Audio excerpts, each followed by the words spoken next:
Are we live now? Yep. Yeah. Shall I start?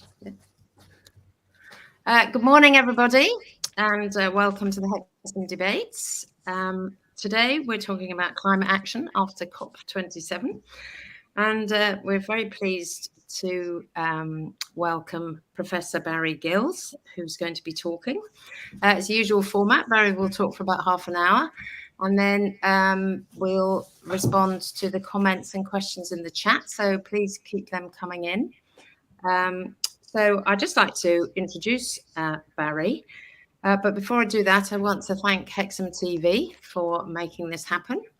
And please go to the Hexham Debates site if you want to watch any of the other recorded debates. But also go to Hexham TV, and you can see what we're up to. So, Barry. Professor Barry Gillis is Professor of Global Development Studies at the University of Helsinki, Finland. He is a core member of Exalt and Editor-in-Chief of Globalization's Journal for Routledge. He's an associate of the Transnational Institute in Amsterdam and a fellow of the World Academy of Art and Science. So welcome to Barry, who is in Helsinki at the moment. So over to you. Thank you very much. Thanks so much, Penny, and to everyone who's come along today on this Earth Day. Thanks for this opportunity to speak on Earth Day to this topic. I mean, this is a day where we ought to take account of where we are in terms of climate change and ecological crisis, and then what we must do, and to take on our responsibilities as a citizen and our moral responsibility to our families, to our children, and to all the descendants that come after us, to be a good ancestor. So I'll make a disclaimer to say, first of all, I'm not a climate scientist. I'm not a natural scientist. I don't do direct research in the natural sciences on climate. I'm an international political economy trained at the LSE. And I do global development studies and recently global extractivism and alternatives and transformative paths to alternatives. I mean, the spirit of my presentation is also not to preach doom and gloom, far from it, but an actual, to echo the urgent call for action that we're hearing from the IPCC, the assessment report 6 and the synthesis report of that, and from the Secretary General, Guterres. I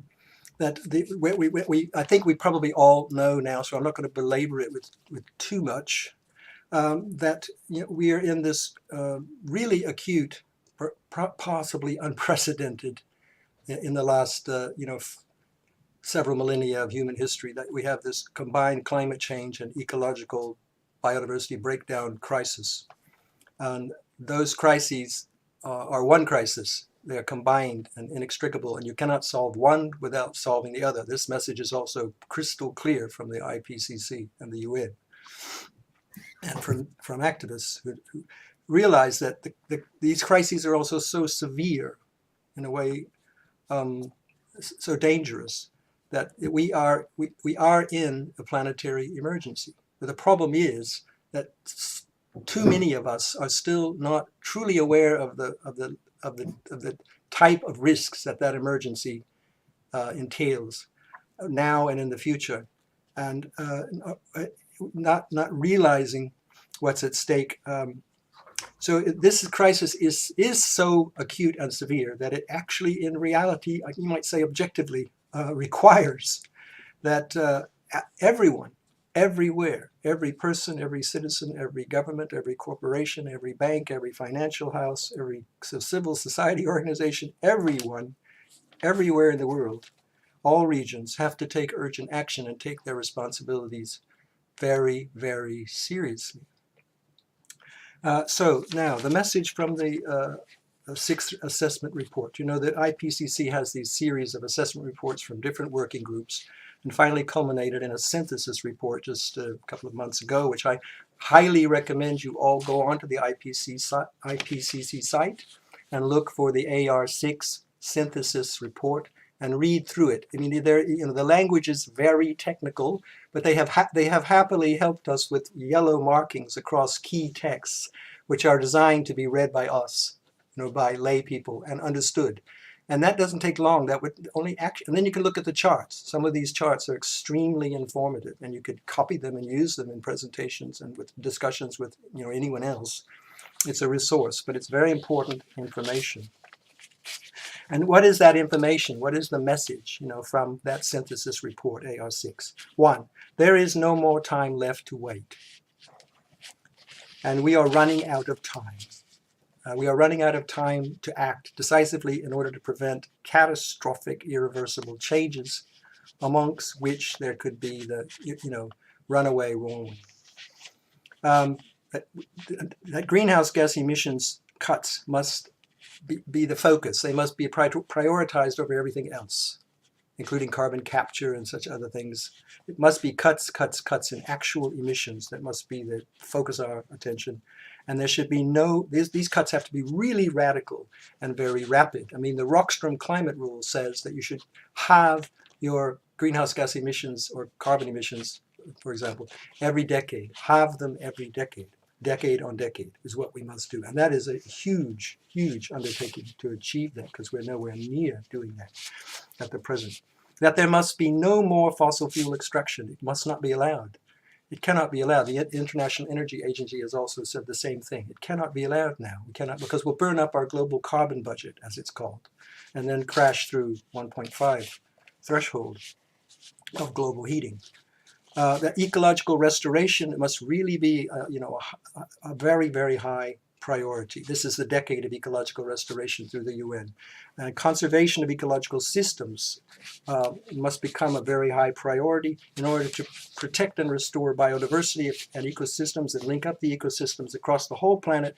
And all of that is essential to restore and preserve stability in the Earth system. There's been a science developed over the last years of Earth system dynamics, which is advancing. And we now frame things in that framework. We need to avoid further destabilization and catastrophic runaway and irreversible changes in the Earth system. It is one unified, whole, seamless system which we must stabilize for the good of all humanity for millennia to come. What we do now will affect humanity literally for millennia to come, and the UN says that too. So the transformation we have to make in society and economy and politics is really comprehensive. And one of the keys, which has been known now for quite some years, is that we have to go, one of the ways of understanding this is that we must get ourselves, our whole civilization, back within the limits of the 9 planetary boundaries that were identified by the Stockholm Resilience Center, and with lead authors like Johan Rockstrom and the late Will Steffen. But our journal, Globalizations, did an in-depth interview with Will Steffen not so very long before he passed. And he was arguing there that the most recent calculations in that framework was that we had possibly now crossed 6 of the 9 planetary boundaries, which really is, extremely worrying kind of trajectory. Because when Kate Raworth first started talking about donut economics and staying within planetary boundaries, say about 10 or 12 years ago, we had only crossed 3, one of which was climate change, heating. But now we possibly crossed 6. So we've been moving rapidly in the wrong direction. So here's a prognosis. This is the grim, sort of difficult part, which I just feel I have to rehearse given what I said I would talk about today. And I'll just go through a few key points about where we are. Take stock, analyze where we are in this crisis. I mean, the present nationally determined contributions, those pledges, are not sufficient to stay under the 1.5 degrees centigrade threshold for global warming. And that we are on a trajectory to cross that threshold, 1.5, possibly within a decade, and to exceed it on present trajectory by 2.5 or 3.2 degrees centigrade. So, these are estimates, depending on many variables, so we can't be sure. But to crash through much sooner, and so it's imperative to keep to the 1.5 threshold as policy. And see it as a limit, not a target. And every effort has to be made to stay within the 1.5 and not exceed it. And the science says, the AR6 synthesis report says very clearly, every single ton of carbon matters. Every increment of warming, even by 0.01%, matters. It actually affects consequences. And with every increase, as the AR6 synthesis report says, there can be multiple kind of cascading effects of other kinds of damages and harms and consequences which are not positive. With each small increment, there could be this increasing risks to humanity, and not only to humanity, but millions of other species. So another trend: total energy demand globally continues to rise, and with that, there has been a huge resurgence of new fossil fuel extraction projects, hundreds of them around the world, massive ones, some of them. And that fossil fuels not only remain the majority of the supply, but some of the big fossil fuel companies are backsliding and starting to retract from their investments in renewables. Their withdrawal from fossil fuel production and cutting the level of reductions that they said they would make. This is the whole fossil fuel industry, as the global economy is bouncing back after COVID, is soaring, and this is totally the wrong direction. Global greenhouse gas emissions themselves continue to rise, to increase, though they should be radically decreasing. Although there is one little area of light there, where emissions from electricity production globally are now predicted to begin to decrease and then steadily, sort of slowly decrease. And that's because of the huge increase of capacity for power production, electricity production through renewables. Cumulative carbon dioxide parts per million, which is a key metric of the whole global warming scenario, continues to rise, and actually to unprecedented, dangerous concentrations that haven't been seen on this planet since, time immemorial, really. And that the observatory on the Mauna Loa mountain in Hawaii just recently measured it at 423 parts per million, which is again, extremely worrying, the rate in which it's been increasing. And so that locks in global warming for decades, even if we make the emissions cuts. The polar ice caps, both south and north, and the glacial ice of the world is melting at accelerating pace. And that is, again, sort of global pattern. And for just one example of that, in the Arctic sea ice and the Greenland ice sheet, we've seen an acceleration of melting. And that fresh water going out into the North Atlantic drop zone affects the Atlantic meridional overturning circulation, the AMOC, which we call the Gulf Stream, where we live, eh? But we don't know. It's slowed. It's been measured to have slowed because of all that fresh water, because of the way the chemistry works of pushing the water back down. It has to be high saline. And there's a possibility that the AMOC could shut down. No one knows exactly where that threshold is. There's a big debate about whether it would happen, this century or some other. No one knows for sure. But what it demonstrates is the problem, which there are new scientific papers on this in Nature and so on. Timothy Linton is one of the authors. Some of you may know some of his work about the risk of cascading tipping points. That the Earth system is one system. It's all unified. It's seamless. And what happens in one tipping point in the planetary system may affect another one. So if the AMOC was seriously disrupted, it would affect the global thermohaline circulation system, which is where the waters flow, deep ocean currents all over the planet in one system. And one effect that is being modeled is if the AMOC shut down, it would accelerate the ice melt in the Antarctic, which then drives even higher sea level rise around the planet, affecting the coastal, cities all over the planet and more. And just to finish this sort of grim recounting of where we are, you will have noticed that there's been an increase in wildfires, particularly in the boreal forests across the Arctic circumpolar region, especially in Russia. I mean, huge. And other kinds of deforestation that have increased around the planet. There are measures being taken. There are many kinds of measures being taken. Norway signed an agreement with Indonesia, which may help curtail deforestation in Indonesia around palm oil and so on. The new government in Brazil is now actively fighting some of the invasions and illegal invasions into the Amazon. There are things that are happening, and in the European Union with global supply chain regulations about to link to preventing deforestation.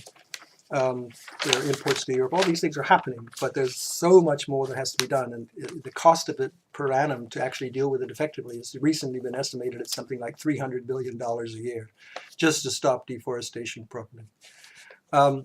Now, the Secretary General has made it clear, in fact, he's implored the most developed countries, like Britain, to plan for net zero by 2040 at the latest, and not 2050, as is present UK policy.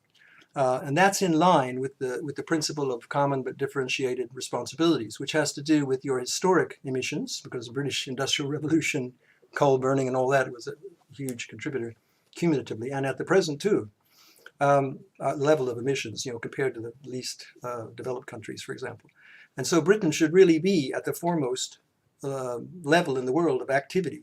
The most ambitious kinds of emissions reductions and ecological restoration should be coming from Britain.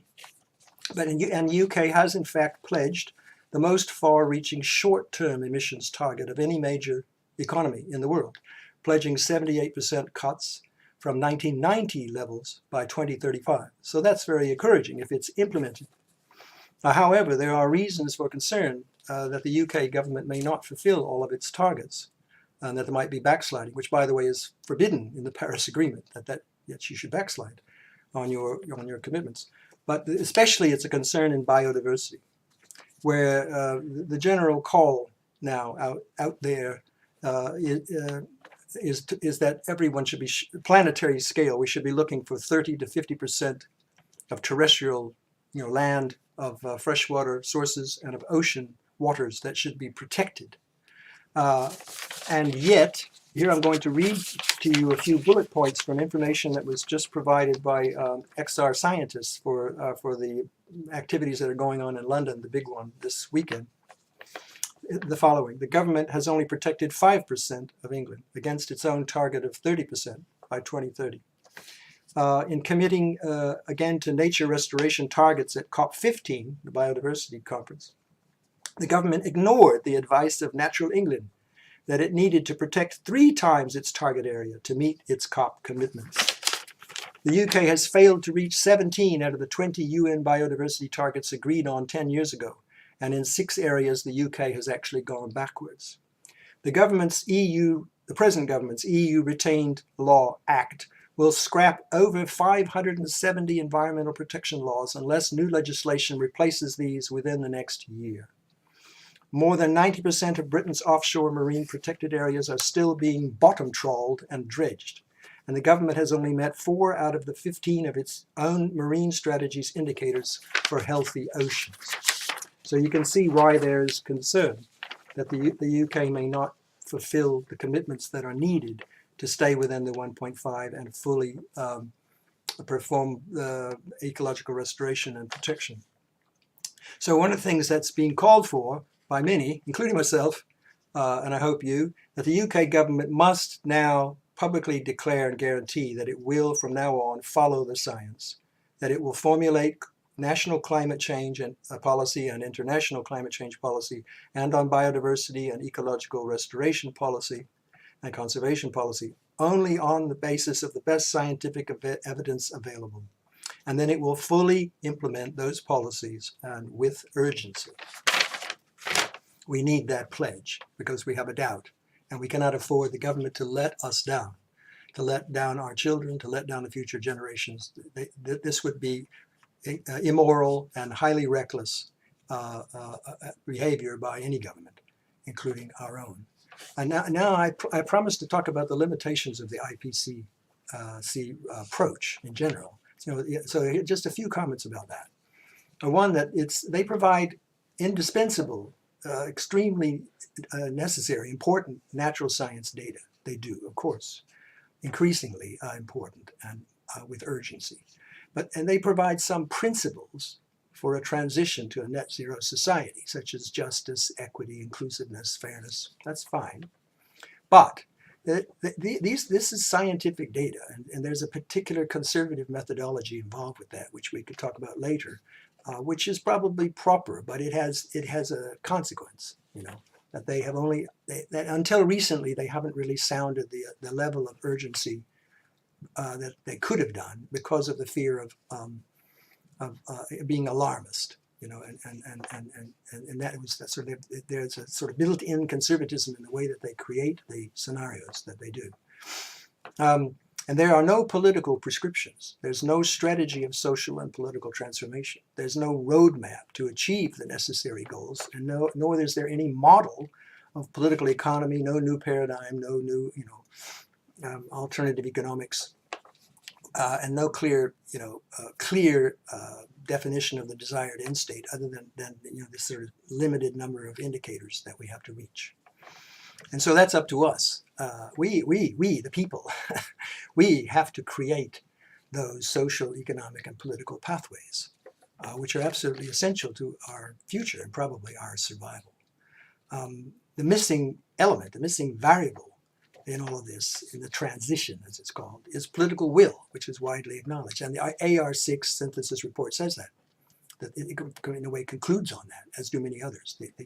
It's all about political will now. We have the technological capacity to fulfill the goals that we need to fulfill, and in the time that we need to do them, even without new technologies. This is already established, you know, that we can. That's the good news. But and what is also missing, alongside political will, twinned together, is socio-economic and political imagination, because business as usual is not an option. And that means not just technologically, but socially, culturally, politically, economically. Business as usual is not any longer an option. And there have to be and will be radical changes. So that leads us to the latter part of my presentation here, and that has to do with strategies of transformation. So we need to discuss in a very rigorous way the available alternative models, the new paradigms, the new economics. I mean, some of this debate has been going on now for some time, at least a decade, and there's increasing, you know, available material. But these are the ones that provide us with a sort of much more understandable, concrete vision of the society that we need to create, or that we want to create, which is what we need in order to help us create those political and economic pathways. And the kinds of action that's necessary to realize those visions. So I'll name some examples, which I hope we're going to come to in the discussion, because they each need a little more depth than I have time to in this opening presentation. And you'll be familiar with probably most of them. Degrowth, for example, as espoused by LSE's Jason Hickel. Green growth, you know, which is very much the mainstreamed, maybe dominant pattern for a green industrial revolution, you know, overcoming all these problems and yet maintaining high levels of growth across the whole economy, but with you know, many new sectors advancing, especially in renewables, and reducing waste, increasing efficiency, and so on. There's the donut. I mean, Kate Raworth famously wrote that book, Donut Economics, and that's sort of paired to the circular economy, which maybe is more the MacArthur Foundation approach, but is being used widely. But what is it? You know, each one of these needs to be unpacked and understood in their details, because they all differ, and they have very, you know, particular characteristics that when you compare them to each other. In Britain and elsewhere, there's community wealth building with the so-called Preston model. There's eco-socialism. There's the Green New Deal. There's even this new Japanese young scholar who's a best-selling author in Japan, who's a Marxist, and he's got a new book out called Degrowth Communism. Let's think about that one. And then the other people calling, especially from the global south, calling for climate justice, reparations, loss and damage, huge transfers per annum, debt relief, a new international economic order, which echoes the one that was called for back at the end of the 70s, and then came to nothing. That's for many people, that is essential to the whole approach of understanding. It's not just domestic, but it's international in terms of these new paradigms that we have to discuss. So I'm saying that these and others, you could name other ones maybe that I've omitted.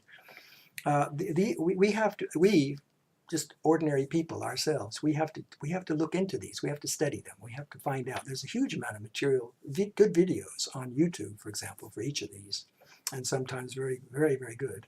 good speakers and good debates.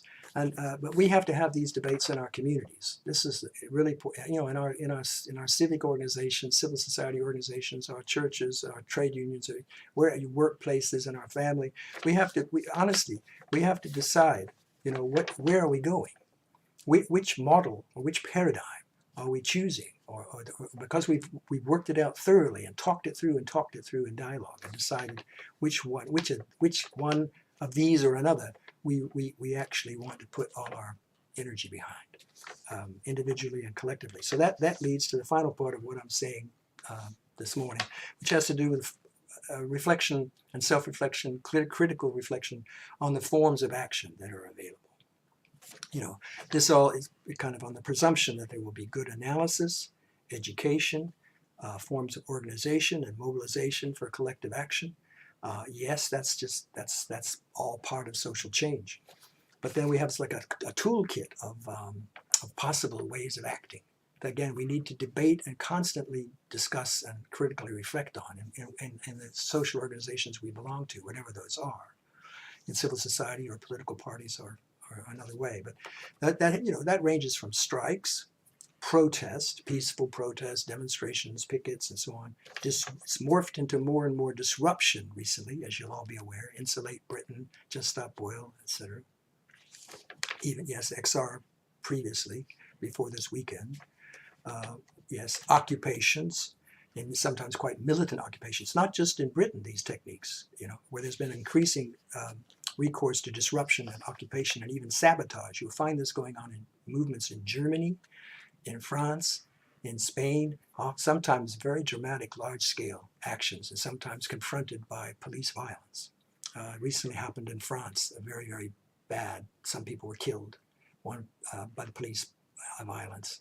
They were occupying a huge hole in the ground, a reservoir, which the local people didn't want, and so thousands of people descended on it to occupy it. But the government sent over 3,000 militarized police, and they dealt with the protesters very brutally. You see, this sort of thing is happening.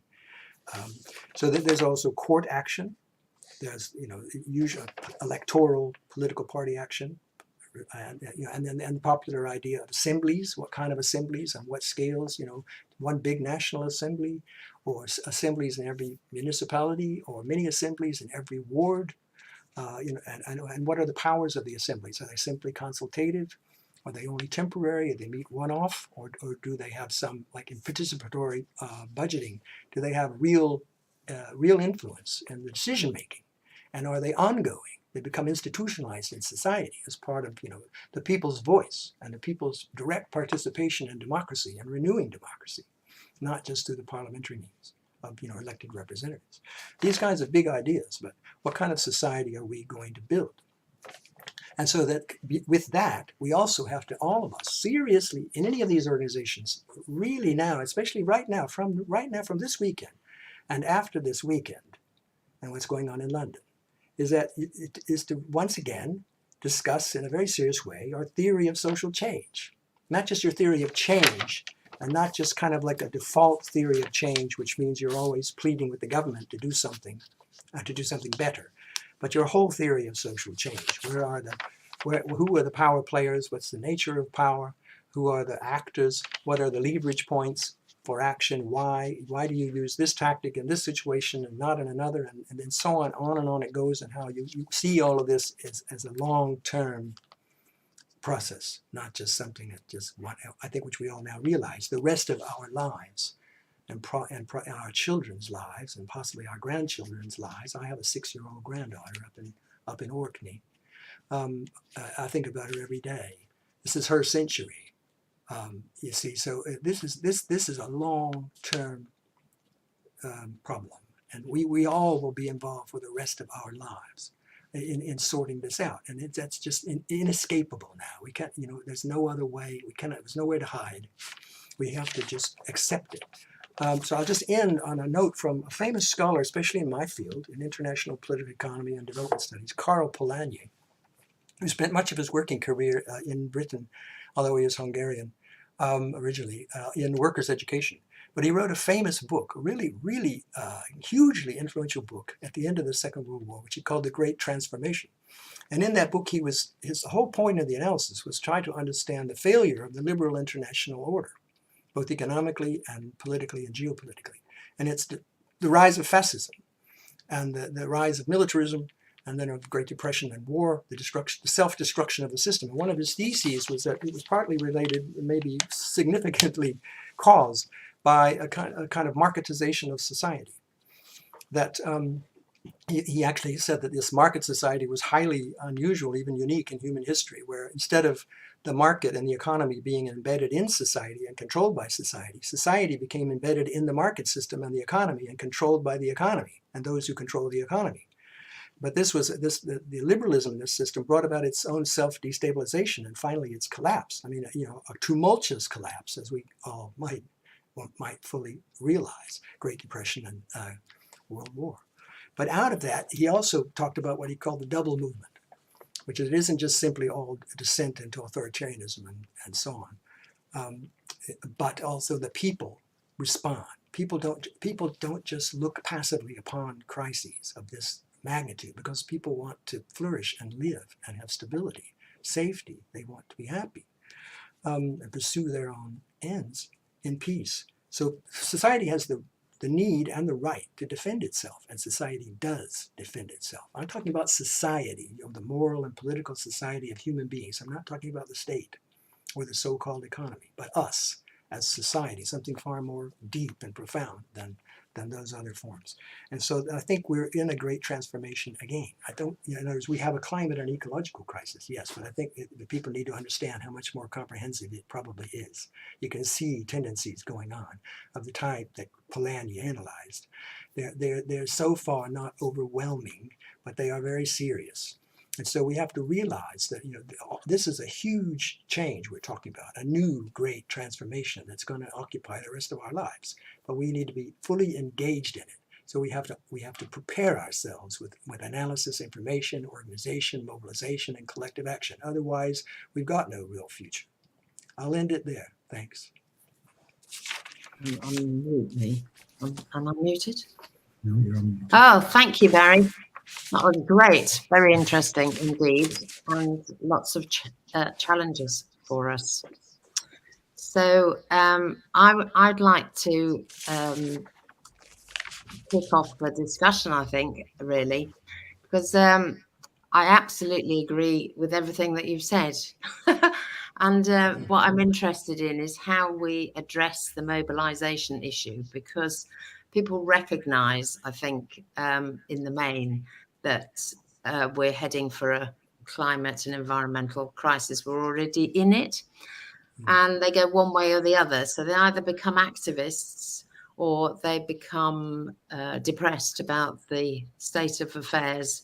They wonder whether recycling or not using plastic carrier bags is the solution.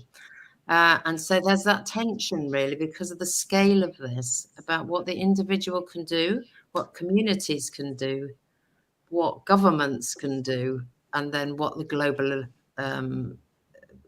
community can do. So I just wonder if you'd like to comment on that, really. Yes. Right. So where to begin? Yeah, sorry. No.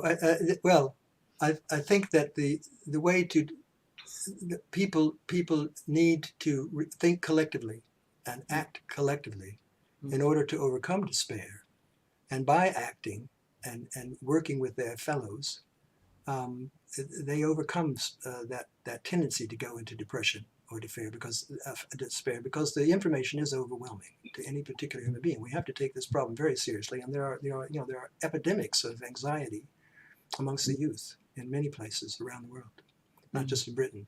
So this is a very, very serious situation, because it is.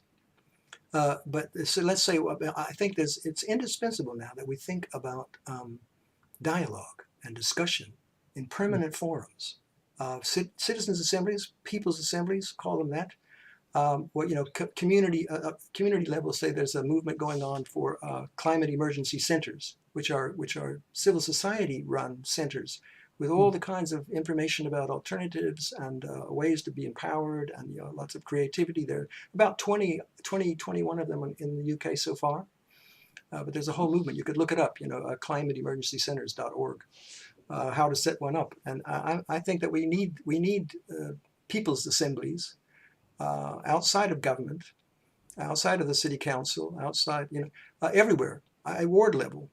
And they need to be kind of ongoing. People have to become engaged. And I know that's a huge challenge for our society because so many people don't want to put the time into doing that. But I can't see how we can get very far in social change unless we are trying those ways of bringing people into conscientization and action, and where it's permanent. It becomes a new part of society. And between the individual and the collective, I think they both. I'm not an either-or person. I think it's both. So each of us have a responsibility to look at what we're doing, inform ourselves, find out the impacts of all various kinds of activity we have as most of us urban residents. When with food, energy, housing, flying, everything, and do what we can, but realizing that, as most of the science says, it won't be sufficient. The individual path and voluntarism isn't going to solve this problem globally or anywhere. So it has to be collective action.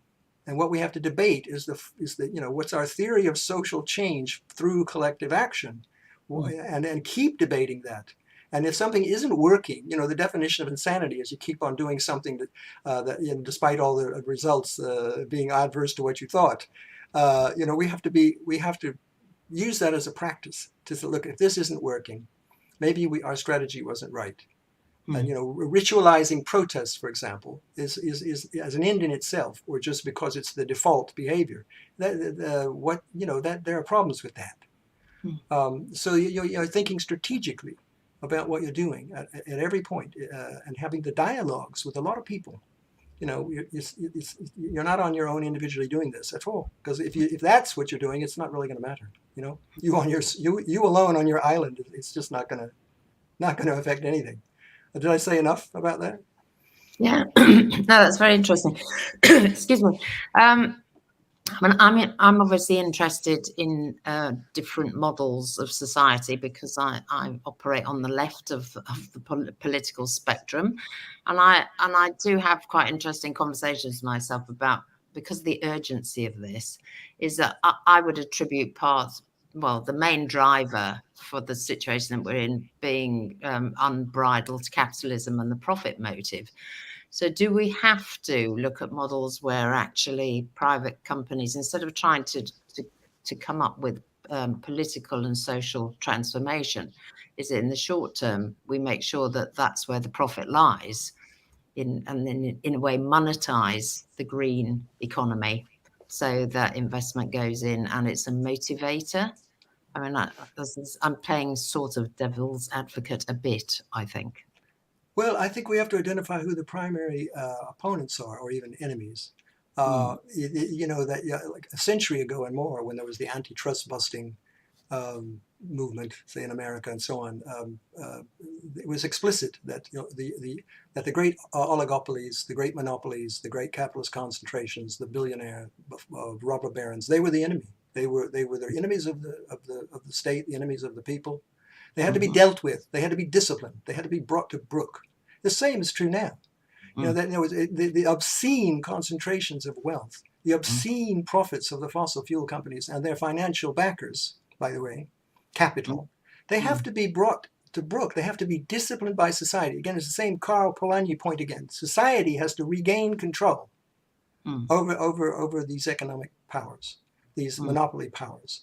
And I get like short-term demands, like we focus on the fossil fuel industry. They are the problem. They are the enemy. Right? They have to be disciplined. They have to be dealt with. So, for example, like I would add a demand to the present demands this weekend in London that all government fossil fuel subsidies must end immediately. Immediately. Okay. And then if there need to be some transition funds to help workers and so on, of course, that must be so.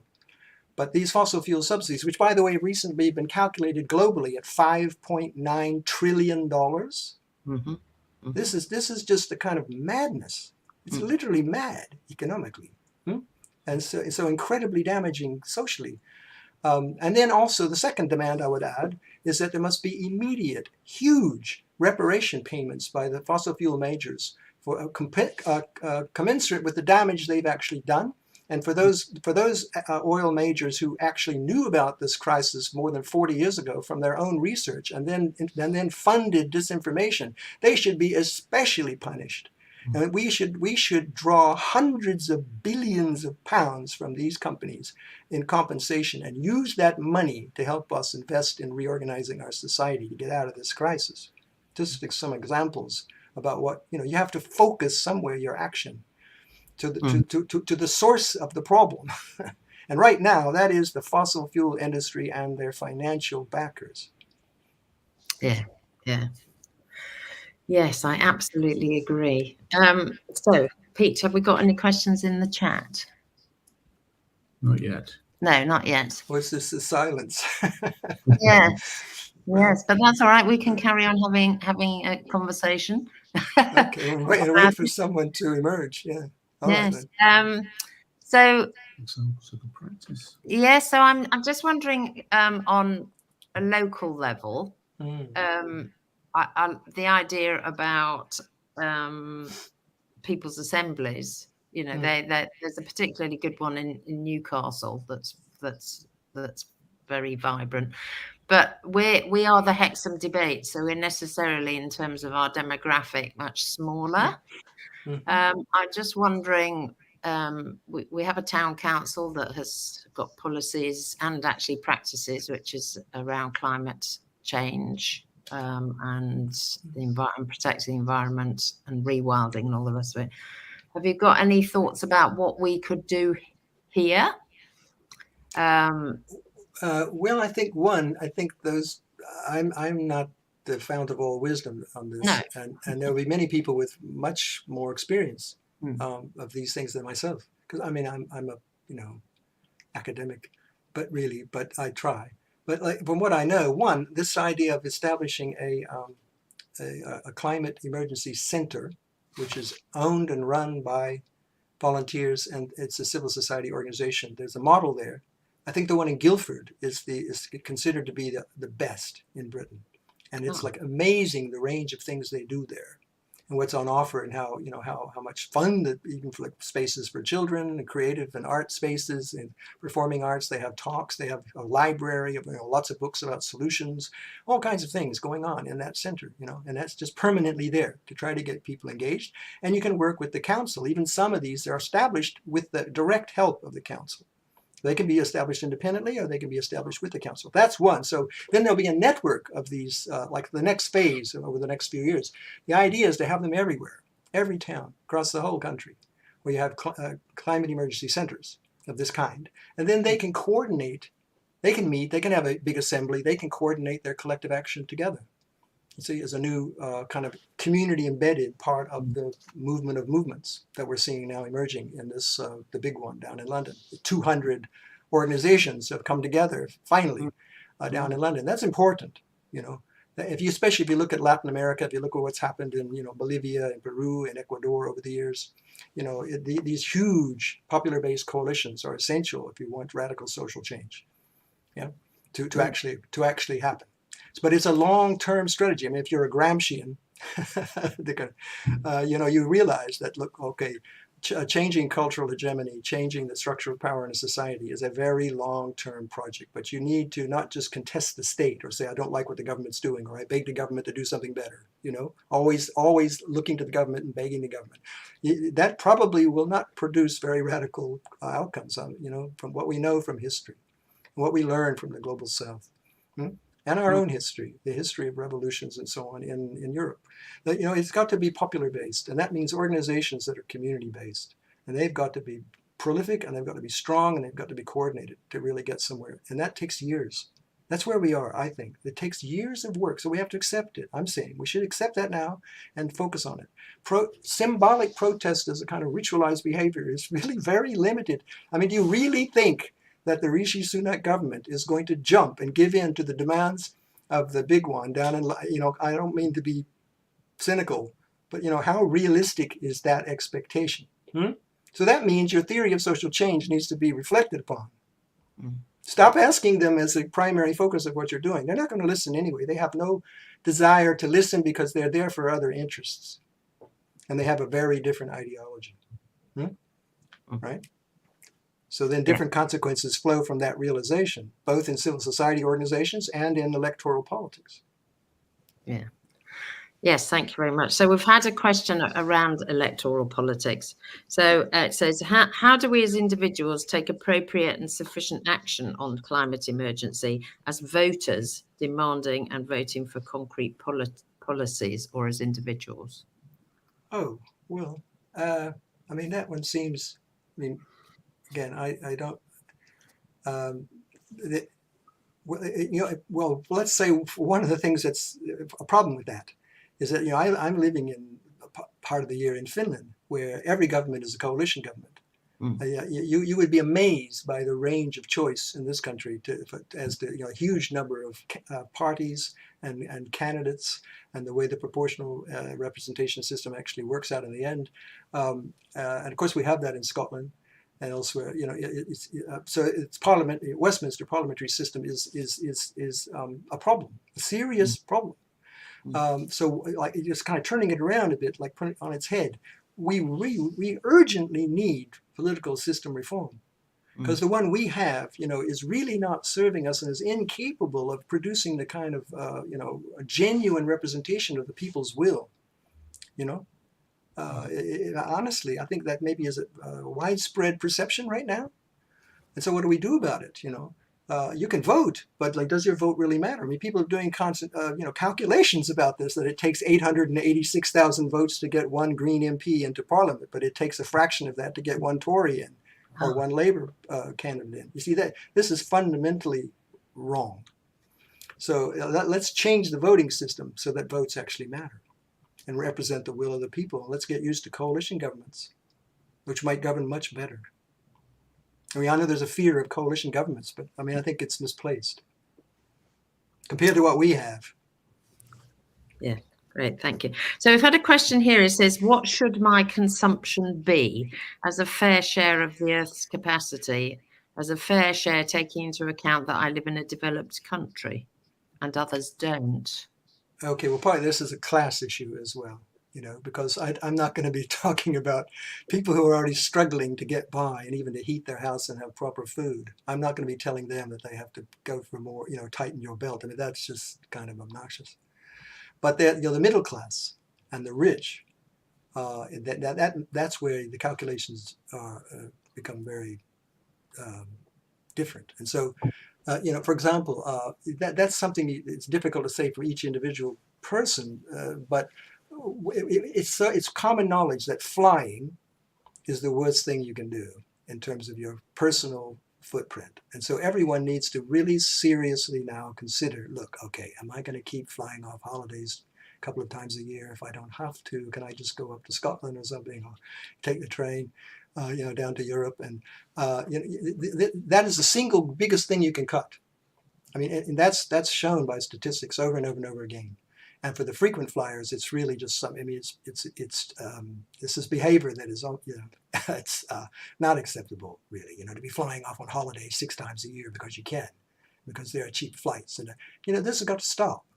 And then, of course, so it's like for the rich, like again, some people are calling for banning all SUVs, for banning the yachts, for banning the private jets. I mean, the private jet pollution from the private jets is just kind of shocking. And then they're down in Farnborough, they're agitating for increasing the weekend flights and doubling the number of flights. And these are the most polluting forms of flights on the planet, because usually there's an average of 1 to 2 to 3 persons on the plane.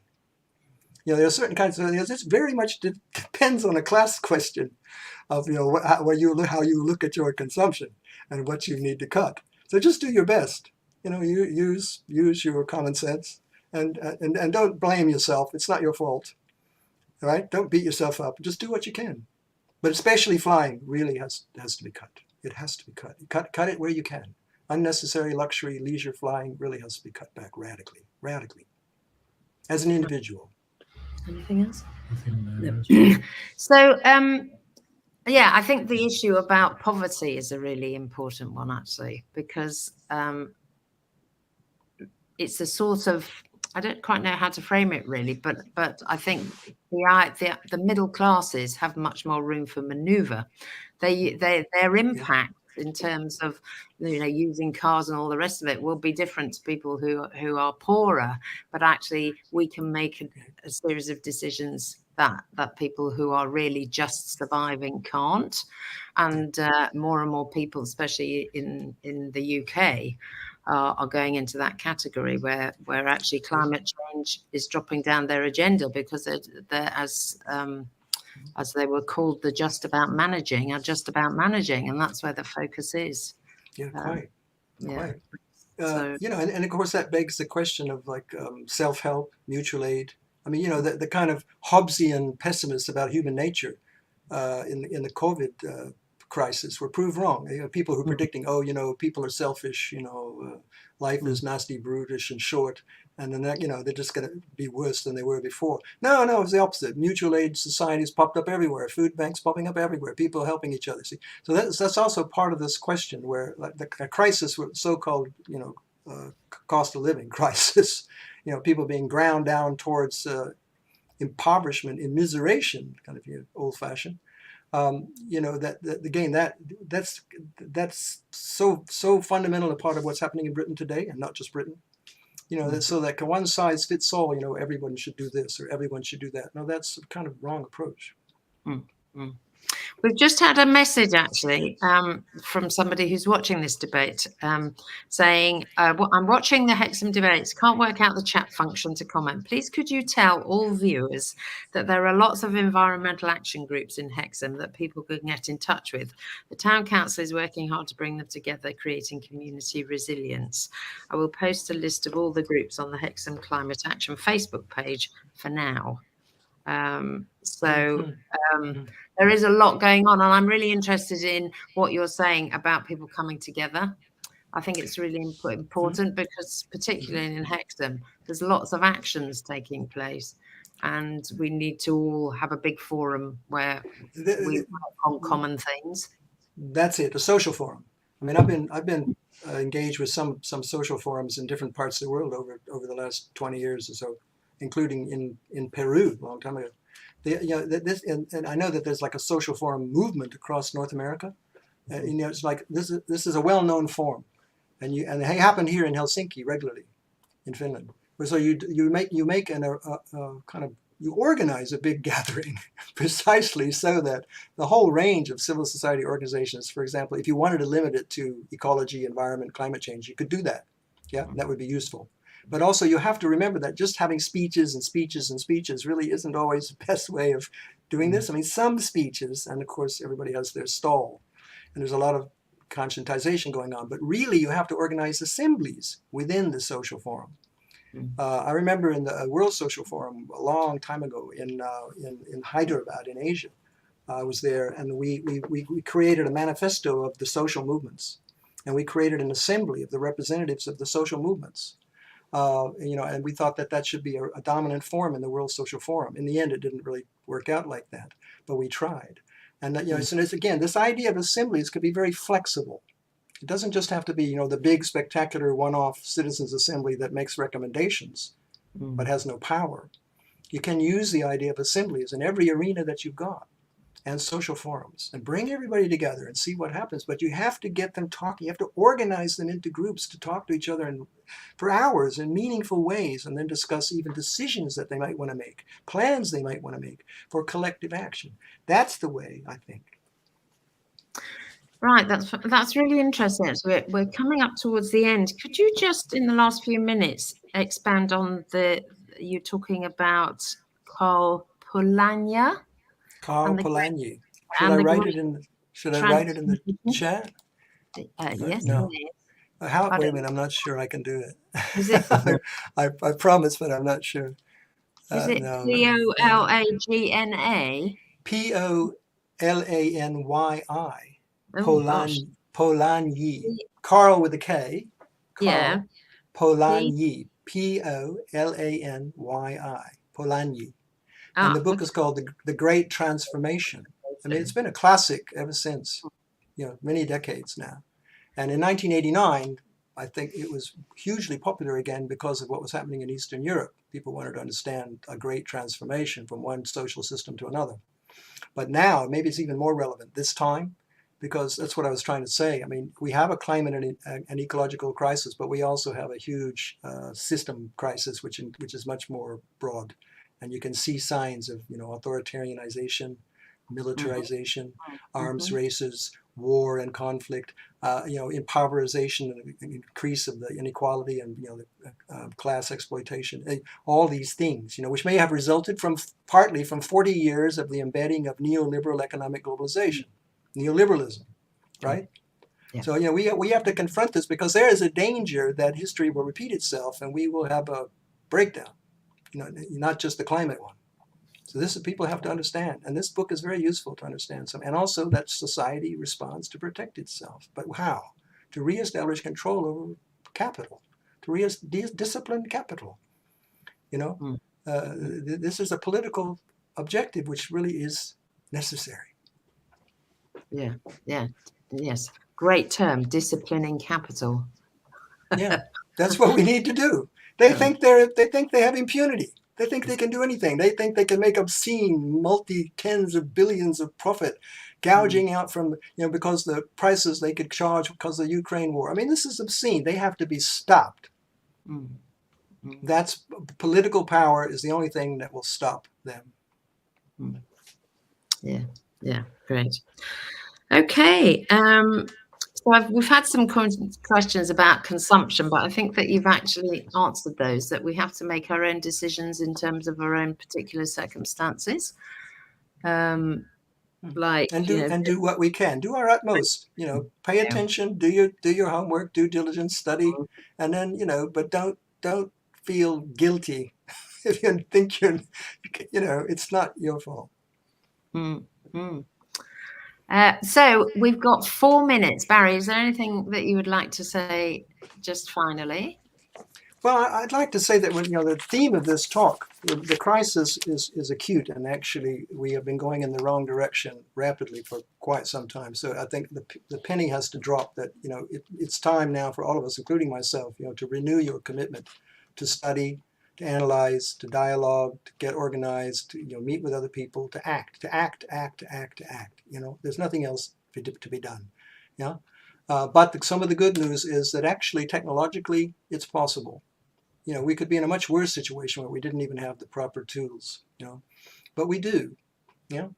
So what we need to do is activate our imagination and our will, and then make the long-term commitment, And I'm very encouraged by what's happening in London this weekend. I really am. Coming together, the movement of movements, 200 organizations, the will, where it goes from here is all important, of course, right? Because if it's a one-off, jamboree in the streets, however clever the pickets are in front of the ministries, which they are, still, there needs to be a very serious, and I'm sure there will be, very serious self-reflection, not just by XR, but those 200 organizations about where this movement goes next.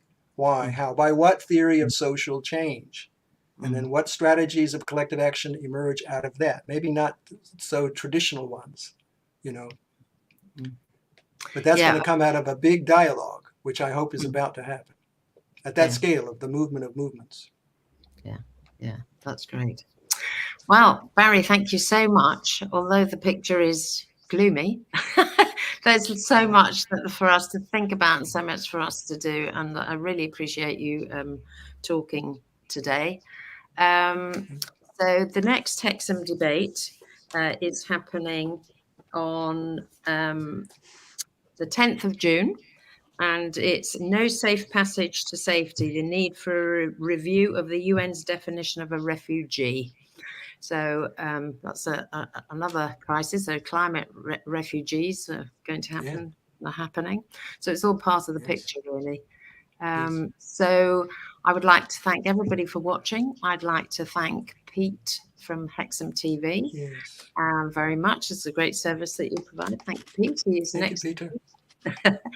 And once again, I'd like to thank you, Barry, for contributing to this discussion and for posting regularly on my WhatsApp feed. Thank you so much. Finally, those people who are actually in and around Hexham, the Hexham debates have gone into partnership with Tyndale Transformed, and we are holding an in-person debate on the climate and the environment next Saturday at St Mary's Church Hall in Hencoats in Hexham at 10 o'clock.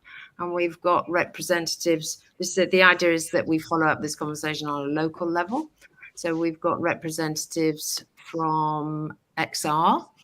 We've got climate ambassador who comes from the town council, and the town council are doing lots of things. Then we've got a representative from the Climate Cafe and Transition Tyndale, from the Green Party, from a big project that I'm involved in, Grow Hexham, and also the Tyne Rivers Trust, and anybody else who likes to come. So you're all welcome. And the idea is that we have a bit of a chat from a panel, and then we kickstart a big discussion. So this is so timely. We've got to get organised. Thank you so much. Bye. Thank you. Thank you. And happy Earth Day, everyone. Enjoy. Thank you.